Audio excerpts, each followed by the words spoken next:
Study the given pattern carefully and select the number from among the given options that can replace the question mark in it. Right, இந்த 4ஐயும் 5ஐயும் வச்சு 41ங்கிற number வந்திருக்கு, 6ஐயும் 7ஐயும் வச்சு 85 வந்திருக்கு. அப்போ 8ஐயும் 9ஐயும் use பண்ணி என்ன number வரும்னு கேட்டிருக்காங்க. இப்போது இந்த 4 நான் என்ன பண்ண போகிறேன், 4 ஏதோ ஒன்று பண்ண போகிறேன், தட் இஸ் ஸ்கொயர் பண்ண போகிறேன். 4 × 4, 5 × 5, 4 எவ்வளவு 16, 5 × 25. இப்போ இந்த ரெண்டு நம்பரையும் நான் கூட்டி பார்த்தேன்னா 25 + 10 35, 35 + 1 6 41 வந்துட்டேன்.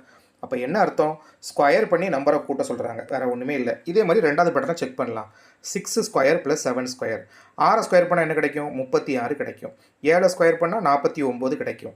அப்போ 9 6 15 மிச்சம் 1, 4 1 5, 5 3 8 85. ஓகே, கரெக்டாகிட்டு. அப்போ அடுத்து என்ன பண்ணுவோம், 8 ஸ்கொயர் பண்ணிடுவோமா, கூட்டல் 9 ஸ்கொயர், 8 8 64, 9 9 81. அப்போ 1 4 5, 8 6 14, 145. அப்போ எது ஆன்சர், ஆப்ஷன் ஏ கரெக்டு.